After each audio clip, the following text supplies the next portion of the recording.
Good morning, guys. Welcome to this Wednesday, June 25th. And we are getting really, really close to July 4th, aren't we? It's going to be, we're in the freaking middle of the summer right now. Summer trading, markets are making new highs. This Iran-Israeli war is over. Looks like that ceasefire is holding, and there's no more shooting. And the markets reacted pretty intensely to it the last couple of days. And I mean, today was, if they're going to keep going, we would have seen it. We would have seen more information on the news about it. And so far, it's quiet. Nothing's going on. So I think that is that war is settled. It's done. And the market, we can move on from there. So you saw oil coming down pretty hard the last few days. Markets are rallying to the upside, and I think we are set up to do to for a lot of things to happen here over the summer. We also have that big, beautiful bill they're trying to get through. We'll see if they get that done here by July 4th that they're trying to do. That's good. That's the tax relief in that thing is going to be something the market is going to support the markets in a big way once that gets passed. We'll see what the final product is going to look like, but that's one thing out there which is still going to be able to push the markets higher. And of course, you have trade deals. So hopefully it starts coming in here, and as they come in, the market's going to have another reason to move higher. So there's nothing much in the future, which is looking like we're going to have um, a pressure to for the market to sell off. Doesn't mean it can't sell off. If we're getting into that part of the year where you usually get some weakness in July, August, usually get some weakness there, some pullbacks. We'll see, but I mean, this is a very different year in terms of what's happening in this time frame. So it's going to be an interesting summer for sure. They're getting started though with all this potential positive stuff behind us, especially that the Middle East war situation resolved.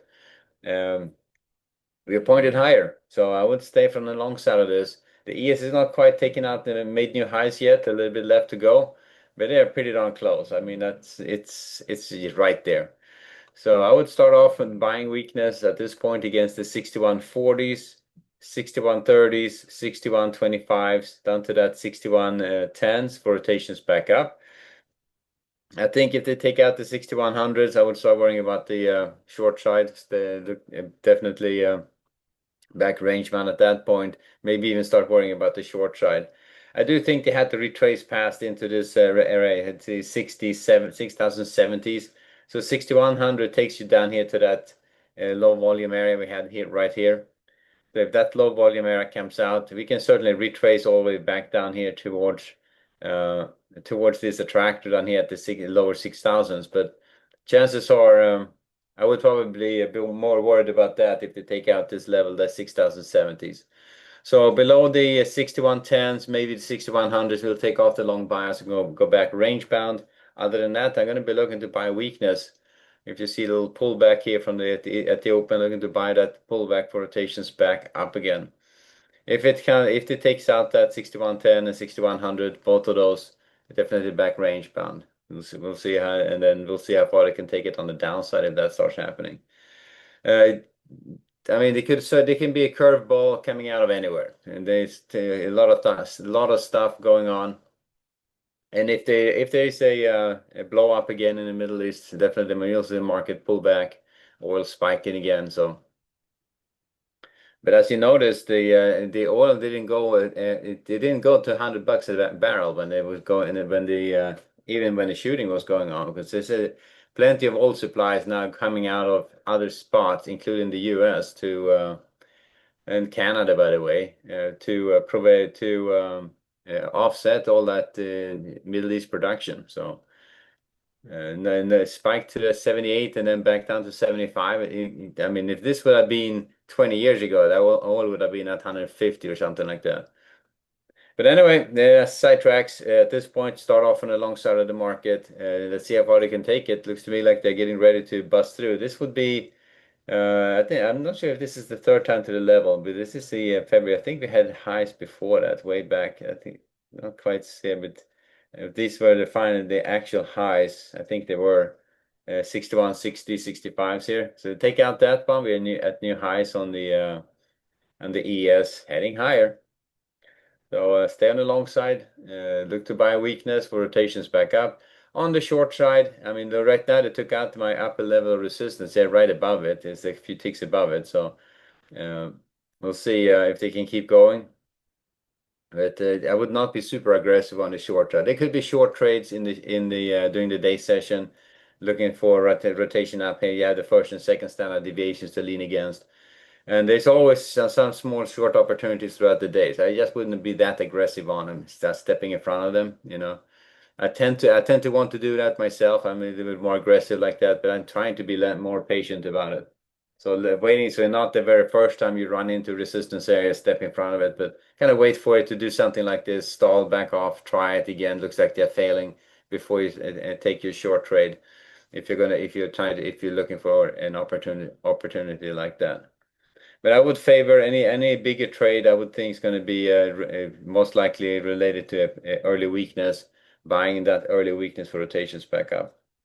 So 6140s, 6130s, 6125, 6110, and 6100s are the ones I'm looking at buying against. Below that, 6110 and 6100. Below those two, I'm going to go back range bound, maybe even back to the short side and see how far I can take it. If those two comes out. Looking at the Nasdaq and the bonds. So bond market kind of holding in the range. They're sliding back and forth, but not necessarily. They're a little bit to the upside now. They're up here against that low volume area at the 115s. That's a good sign. If they keep trading higher, you get back up here in this upper area towards the 117, 118, yields come back down. That's a good sign. If they trade back down here to the net tractor at 112, 112, 15, 16 to 20, I think that would be the near-term attractor for a bond. So not be surprised if they retrace back down there. Right now, looked like they were testing these upper edges on this prior distribution as we've been building here. And if that thing, if they take it out and starts trading higher, yeah, the next attractor I think is going to be up here at the 116.23. So that would be this attractor. You have a small volume attractor right here at the 116. So between 116 and 116.23, it's an area of attraction. And they take out this low volume area, that's likely where they're heading. So at this point, though, I would be looking for a short up here against the 115s for rotations back down. It may already have happened if you look at the overnight here, but we'll see if the day session can run it up here and retest any of these levels. So I would be looking for shorts against the 16, 18, the 24, 25s up to the 114, 31 to 115s for rotations back down. And that would be just the retesting this upper edge and potentially failing, taking it out and heading right back down here to that 112.20 level. And that would be a pretty good move to the downside if that happens. But that's how we get started. Yields coming down, bond prices trading higher is something we want to see. At least now when we have all this short-term debt coming out. That's a big deal for the Fed to deal with. That's why they're yelling at this Powell guy. He's stubbornly holding on to the rates with some kind of lame excuse. Last year, he had no problem dropping the rates right in front of the election when situations was not even close to as good as they are now, but now he's not. So yes, I'd take that with a big grain of salt and then just take it for what it is. So I would say if they can get these rates lower one way or the other, then this short-term debt which is coming due can be refinanced at much better rates, and that's just billions of dollars in in interest paid by the government if you mess around with the rates. So it's a pretty big deal. Nasdaq though is definitely on fire. They are trading higher. They're making new highs right here in the overnight and up here against the heading up to the 22,500s. And stay on the long side on the Nasdaq. That's definitely taking off. You have the AI trade. You have the computer cybersecurity trade going on. A lot of lot of interesting stuff happening in those areas, and they are firing up. The AI trade is, as if you haven't get into any AI stocks, look to do that. You don't have to just go in and buy them, just panically buying them, but definitely look for that. That trade is going to keep going for years. So looking to buy weakness at this point against the 440s, 400s, 370s, 340s, down to the 300s. I would even look to buy against that 250s. They have a ways to back off. They start backing down here below that 270 to 80s. That's the area they kind of broke out of here. So the 250s around about here, they start trading below that one. I'll take off the long bias and start looking for the retracement trade on these single prints. So that could be something happening, a retracement trade right back down again. Now, you know how it goes, right? In NASDAQ, ES, they keep grinding to the upside like this, but if something happens, a headline comes out, whatever, you can see them retrace like 500 points in a day, in a trading day. So elevator down, you see you grind on the way up. That's usually how it goes. So just be aware of that. But I would start off on the long side, and I would look to buy all the way down here to that 22 to 50. I'm going to be a little bit less aggressive in terms of just stepping in front of levels. I tend to want to do that, but it's just it's not that great of a setup. You want to just wait for it to stall a bit and see if they're going to fail before you do that. But sometimes you have to be pretty aggressive on it to even get in on those. So that's kind of the the balance at least I try to walk, but it is a difficult one. But anyway, so trade look to buy weakness on the way up. No, I'm not going to be very aggressive on the short side. Same as the ES on the short end of this. As you run into resistance areas, you may see opportunities for short setups, but I'm not going to be super aggressive about them at all. I'm just going to just be looking for decent setup and triggers. And sometimes you get a really good setup when you see a little run up here, an extension. You know that they're extending more than the average is. You can try an aggressive trade at that point. Just be mindful that you keep a tight stop and just get out of it if it goes against you.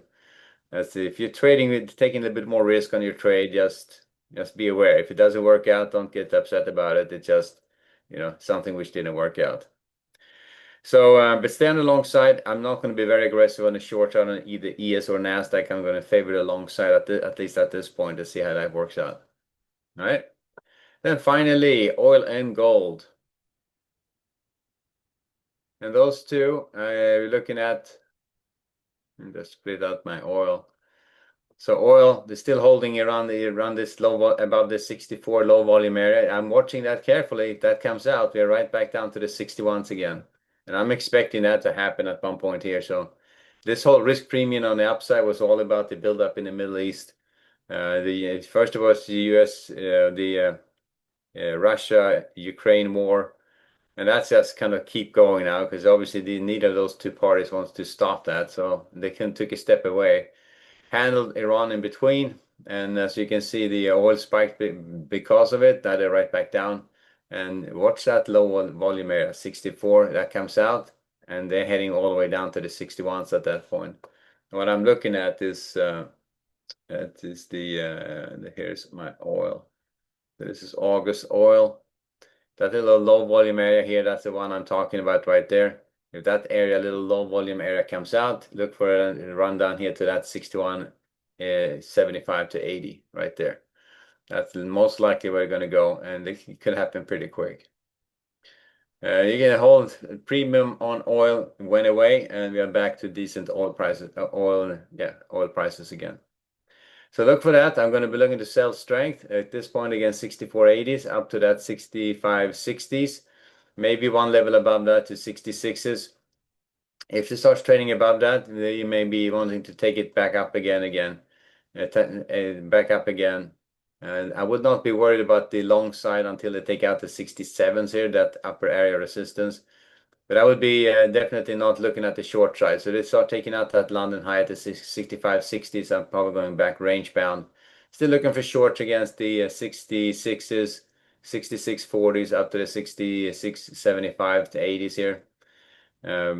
But that could be more of a technical thing that, yeah, it tested the lower edge, it held, traded back up again, can run it all the way back up here to the 66, 75 to 80s, or even 67s before you test the upper edge of this distribution. So that would be as a technical trade on oil. But they still happen. So, but stay on the short side on oil at least to get started to see if you can retest these lows, potentially take it lower. And on gold,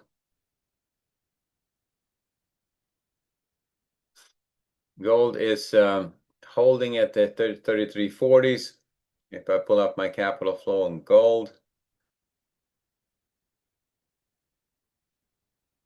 you can see we are trading right at this attractor. So they're pretty much holding in this range, attractor area, building value. Let's see what it can hold there. Watch the lower edges. It's not an obvious edge until you get down here towards the 30 to 3300s. So they can technically trade back and forth here in this range all the way down to the 3300s, right back up here to the 3350s, back and forth. So that would be the area of value I'm looking at. Fairly wide, but that's kind of the area I'm eyeing right now. If it starts trading above that area, the 3350s, or I would probably give it up to the 3355 to 60s. You see that these two ledges on that prior distribution. Then I'm going to be looking for retracement back up to the 3400s. So this is the 3357s. So this is upper area right there. So if they looking for shorts against that 3348s and the 3356, 57s for rotations back down. And if they trade up above this area, the 3357s, I would be looking for a potential retracement trade back up here in this upper area. So that's kind of where I'm looking at. So I would start off range bound on gold, but if anything, a slight bias to the downside to see if you can retest these lows, maybe take it lower.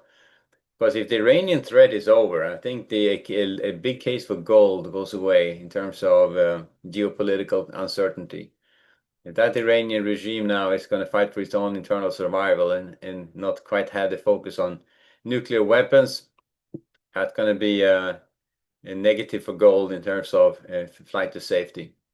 There's plenty of reason I think still for people to hold on to gold, but I think the geopolitical threat in the Middle East is could be coming down pretty hard, and that would be reason to get out of some of your gold. Anyway, we'll see how that materializes. But at this point, starting off range bound on gold, starting off with a slight bias on the downside on oil. Let's see how that works out now. Finally, back to the ES, and yep, still holding where we left it. Let's see how the morning rally holds on. We're gonna keep this going, or we're gonna see a bit of a pullback here. All right, guys, we'll leave it there for now. I'm gonna wrap it up. So good trading. And we had a little bit of news coming out. Let me see. I didn't touch on that this morning, but the news this morning, we had the mortgage apps came out pretty much flat. The new home sales coming out at 10, with Powell testifying, an oil report at 10:30, and then a 5-year auction at once. So not a whole lot of news going on. I think around 10 o'clock when Powell speaks, we have the best chance of some volatility here. All right, guys, I'll wrap it there. So good trading. I'll see you back at 11:30 for the next update. Later.